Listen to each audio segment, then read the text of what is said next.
Hey everybody, welcome back to the show. In today's video, we're going to take a look at the different ways you can get help with Medicare, figuring out which type of Medicare you should get and specific policies, whether it's for Medicare Advantage, a Medigap plan, or Part D drug plan. How can you pick the right insurance plan for you? And I'm going to give you a lot of different options. This is the third video in a 3-video series. In video 1, I looked at sort of the key differences and pros and cons of original Medicare versus Medicare Advantage. In the second video, I looked at the open enrollment period that runs from October 15th to December 7th and some key things you should know about that. You can find links to both of those videos below this one. So let's dive in. How can you get help both to educate yourself about Medicare, and then who can you call to actually help you find the plans that are best for you? The one thing I want to stress here is I think it's really important to educate yourself about Medicare, at least with the basics, because even if you end up, say, going to an insurance broker for help, if you understand the basics of Medicare, then I think you can ask better questions. And when they give you information, you can maybe push back and challenge what they're telling you and ask some very pointed questions. Obviously, picking the right type of Medicare and the right plans, extremely important. And so you really want to have as much information as you can. So with that, let's dive right in. I will link to everything I show you. And the starting place is actually medicare.gov, and it has a lot of just general information. But the other thing you can do is research plans. And I'll just show you briefly how it works. You'd go to this Find Health and Drug Plans, and you'd put in your zip code. I'll just put in, I don't know. Here we go. And then you can research Part C, which is Medicare Advantage plans. You can research Part D, drug plans, or a Medigap policy. And I don't know, we'll just go with the drug plan, just as this example. You have some options here if you have certain types of aid that you might have access to, but for now, we'll just say no. And this applies to both when you're searching for Part D plans and Part C, Medicare Advantage plans. You can enter the prescriptions that you're taking, and I highly recommend that you do that. And we'll just throw one in. I'll just say yes. You don't have to do this. You can pick no, and it won't factor in your specific medications, but it's really easy to do. I don't know why, but I always pick Lipitor. It's not a drug that I take, and you see you can pick generic, or if you take the brand name, but we'll just do generic. And you can pick the dosage, quantity, frequency. You can add it to your drug list. And again, you can obviously put more here, but I'll just stop there. And so what it does is you have to pick a pharmacy because different plans work with different pharmacies. That's important to keep in mind. So I don't know, we'll pick CVS. And you get a list of plans in this particular geographic area. With that drug selected and CVS, there are 14 plans. Some range, premiums of $0, but they're going to be out-of-pocket costs with all of these and deductibles. But it'll show you, in this case, it's the cost for the rest of 2025, and that factors in the Lipitor that we entered to start with. And you can see, here are all of the plans. I think it's important to spend a little time doing this, even if you're going to end up calling a broker, or maybe you call a broker, they make a recommendation, but you don't have to buy it, right? You can say, well, let me think about it. That's perfectly acceptable. And you might come in here and research on your own. Okay, well, this is what they recommended, but what else is out there? And you can get details about each plan. So this is a really important resource. Again, I'll link to that. Also, CMS, the Centers for Medicare and Medicaid Services, just a great place to find information on Medicare, among other things. And you can see there's a ton of information. It's fairly easy to navigate. This is an excellent resource. And then the Kaiser Family Foundation has a lot of resources on healthcare generally, but of course Medicare specifically. A lot of this is studies and stats and for example, which Medigap plan is the most popular, for example. Information like that, it may not help you pick a specific plan, but I find that their information can be extremely helpful, and so I'll link to that. The other one I'll mention is this book. It's called It's Not That Complicated.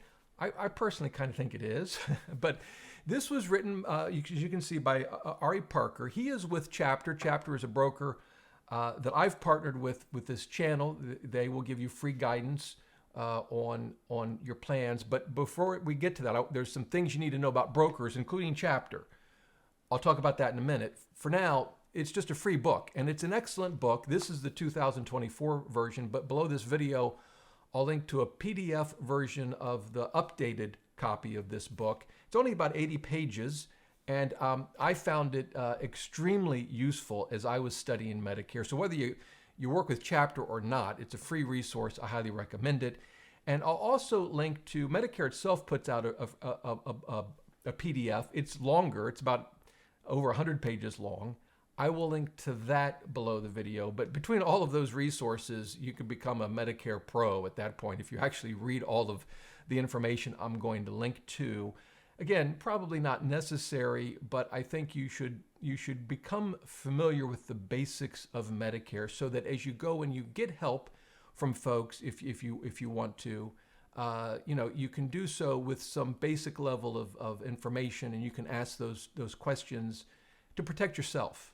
So with that, I'll mention how do we now seek out help? And there are a couple of options here. I'll link to this. This is helpful tools from Medicare.gov. But one of the things you can do is you can actually contact Medicare, how long it'll take you to get through someone. I guess it just depends on the time of year and whatnot. But they're not going to help you with specific plans, but they could help you with basic information about Medicare. You can call, you can also do a live chat. So that's one option. Now, what about trying to find, the specific plans? Again, whether we're talking Part D, Medigap, or Medicare Advantage, you've basically got two ways to go. You can go through a nonprofit, which I'm going to show you, that doesn't have any financial interests or incentives to steer you in one direction or another. Or you can go with an insurance broker, which might have some financial incentives to steer you one way or another. And you might think, well, why would I ever go with a broker? That seems crazy. Well, I think they do provide valuable services, and I'll explain that. But let's start with the free. They're both free, but let's start with the one source that doesn't have a financial incentive. And that would be this one right here, SHIP, State Health Insurance Assistance Program. So you can find a local office to help you. In fact, we can search for one now. You can see, go to whatever state. We'll go to the Buckeye State. And you've got the Ohio Senior Health Insurance Information Program, a phone number, email, a website. And you can see a SHIP locator. You get to the same thing I just showed you. So maybe you're in Georgia.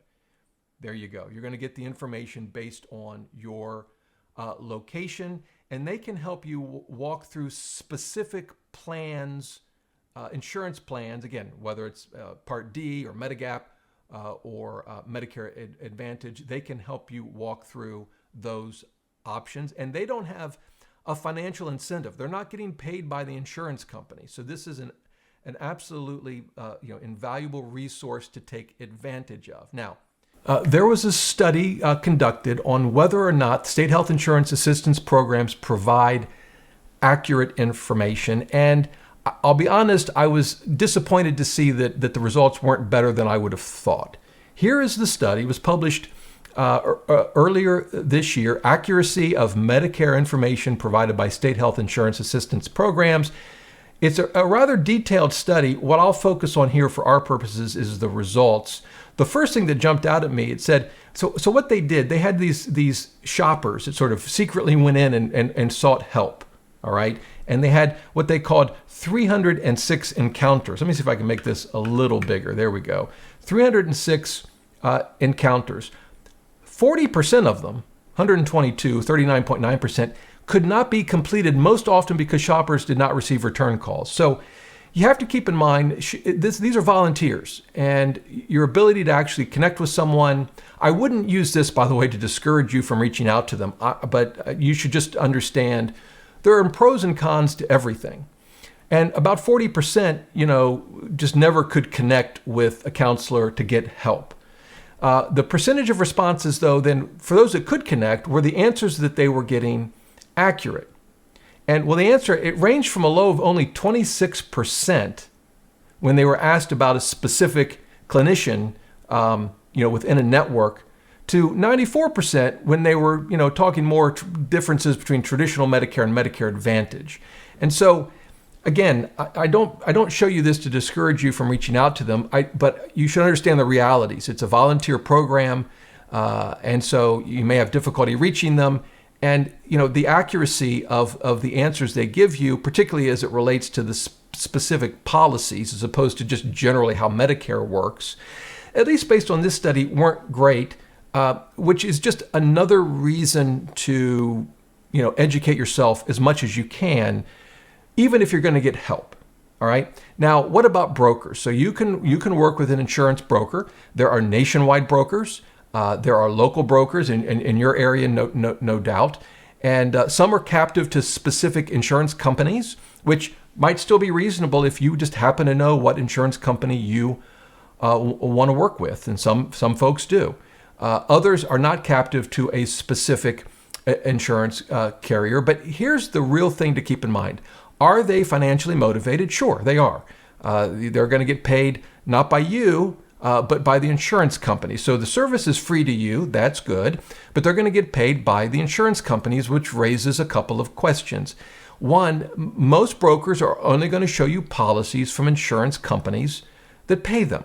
And so, you know that now. So you can ask those questions. Hey, are you only showing me policies from carriers that pay you? What policies are out there that might be available to me that you're not showing me because they don't pay you? That's a fair question to ask, right? The second issue is Medicare Advantage policies tend to pay brokers more than folks that stay on traditional Medicare and buy Medigap and Plan D policies.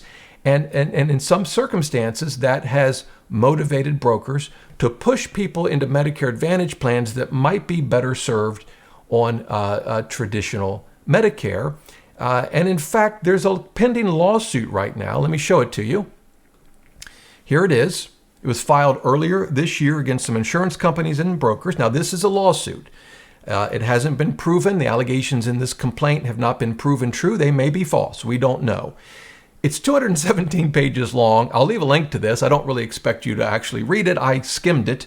The basic allegations are twofold, as I read it. One is that that the insurance companies and brokers were pushing people, not pushing, but promoting Medicare Advantage plans, and that the insurance companies were paying the brokers more than they're allowed to by federal law. So there are federal regulations that cap how much an insurance company can pay a broker for enrolling an individual into a policy, whether we're talking Medicare Advantage or other types of policies, right? And the allegation is that they were getting what the complaint calls kickbacks. They were getting more than the cap allowed to enroll people into Medicare Advantage plans. The second allegation is that they were doing things to discourage those with disabilities from enrolling in the plans because those individuals are more expensive for the insurance companies because obviously they have more expensive care. So that sounds bad, and it is. If it's true, it is bad. But I want to stress, I don't know if it's true, right? We don't know yet. It's just an allegation.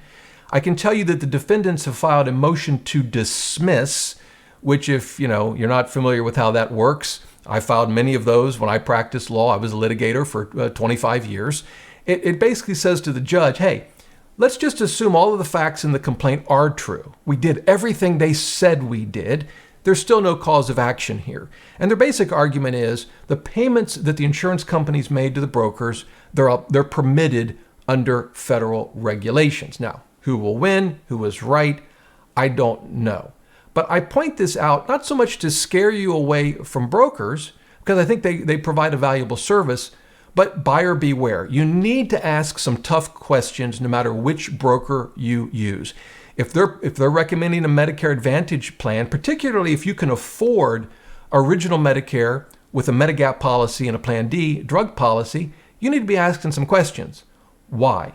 Why are you pointing me in the direction of this Advantage plan when I can afford traditional Medicare?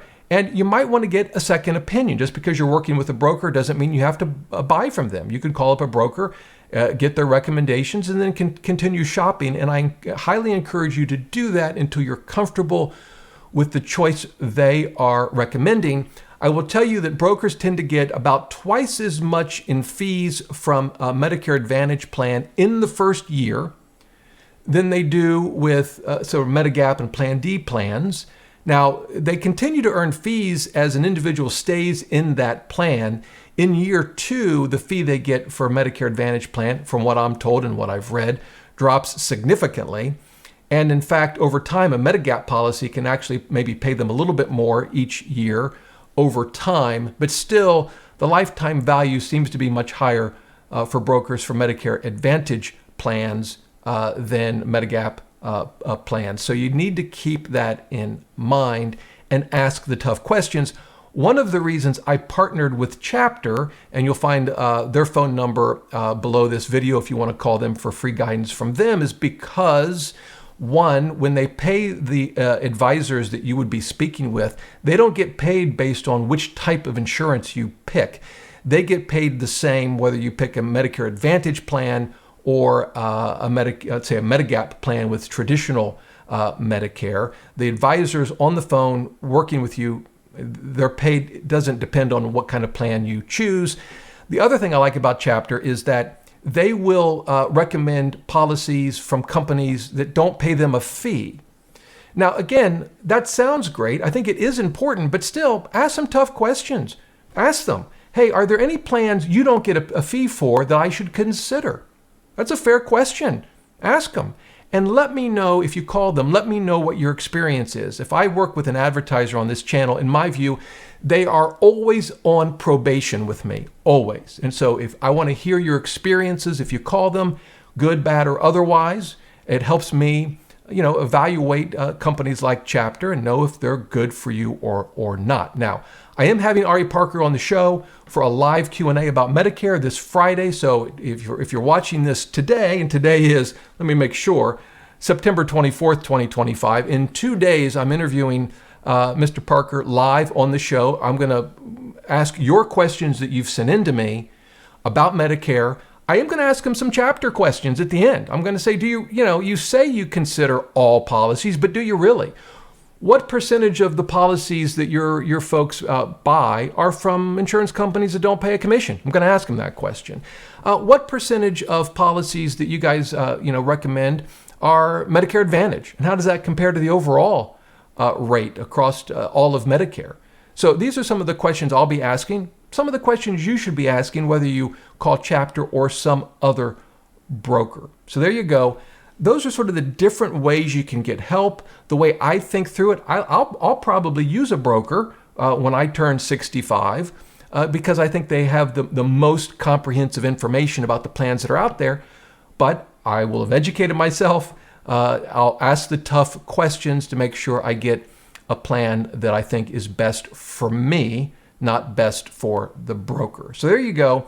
I'll leave all the information I've talked about below the video. If you have questions, please leave a comment below. I'll be happy to help you out any way I can. And until next time, remember, the best thing money can buy is financial freedom.